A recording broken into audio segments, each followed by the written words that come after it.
The courthouse doors slammed behind me, and I thought I had left her forever. She stood there, smiling, calm, almost victorious, like a predator who had just claimed its prey. My chest ached, but I forced a smile, hiding the storm raging inside. That smile, it wasn't relief, it wasn't sadness, it was a warning. I had ignored the subtle flicker in her eyes for years, and now it glared at me with terrifying clarity. She had played me, Curtis, from day one.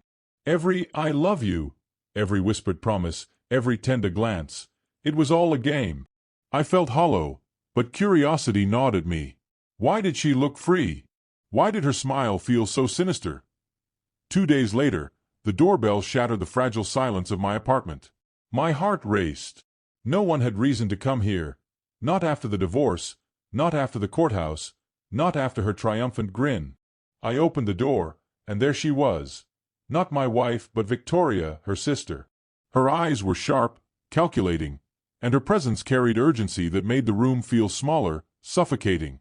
"Curtis," she said, her voice quiet, almost threatening. "You have no idea what you've just walked away from." Her words struck me like a bullet. The moment she stepped inside, I knew this would change everything.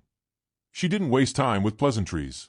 From her bag, she pulled a thick folder, placing it deliberately on the table. "You think she left you because of freedom?" she asked, and her tone was icy.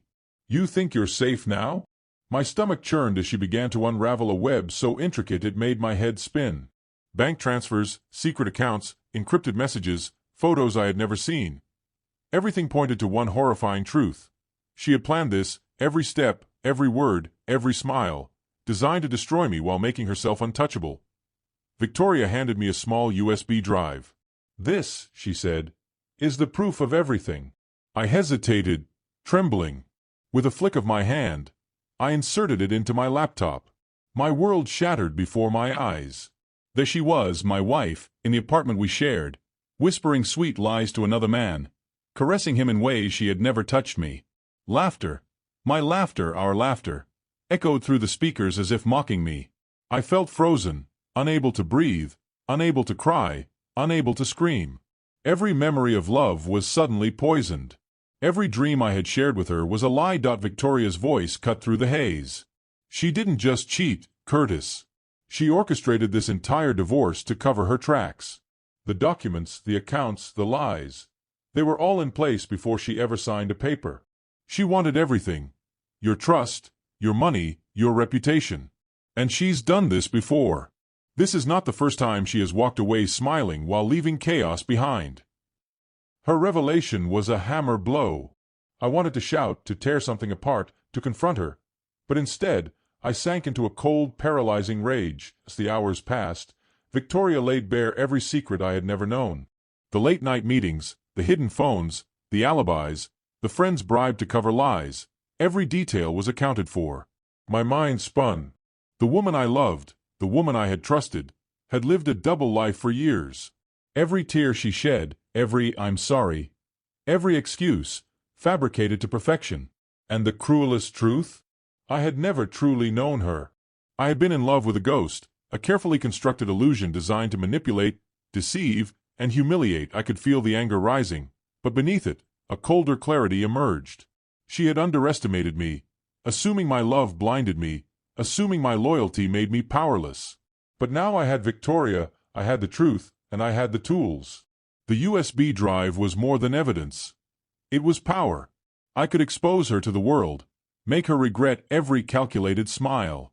Or I could disappear entirely, leaving her in her own web of lies. The choice trembled in front of me like a dagger. Victoria stood, her eyes meeting mine. "Do what you will, Curtis. But remember this. She thinks she won. She thinks leaving you smiling meant victory. You now know every betrayal, every secret she kept, every lie she spun. You hold the only power she never imagined you would have." With that, she left, leaving me alone in a room filled with echoes of betrayal, and the cold weight of vengeance and revelation pressing down on me. Night fell, and the apartment felt alive with ghosts of the past. I replayed the videos, read the documents, analyzed every word, every gesture, every detail she thought I would never see. And then it struck me. She had underestimated one thing. Me. Not my love, not my patience, not my trust, but my resilience, my understanding, my capacity to survive even the cruelest betrayal. She had left me smiling on the surface, but underneath, I was awakening, gathering every piece of evidence, every shattered trust, into a weapon that could not be ignored to be why morning, I had made my choice. I wouldn't cry. I wouldn't plead. I wouldn't chase her. She had her freedom, her game, her thrill, but I had truth, and truth was more devastating than any lie. The apartment, once full of laughter and whispers, was silent except for my own heartbeat, steady, deliberate, unbroken. I held a USB drive, knowing that every secret, every betrayal, and every lie she had left behind was mine to command. And one thought burned brighter than any rage. She had walked away smiling, but the next time she faced me, she would see the power of the man she thought she had destroyed. The world saw Curtis walking away from a divorce, calm, collected, composed, a man defeated by love. But I had seen the truth, and the truth was terrifying. I had survived her lies, her manipulation, her betrayal. I had the evidence, the clarity, the control. And deep inside, a quiet satisfaction grew, chilling and unstoppable. Because she had underestimated me, just like she had underestimated every man before.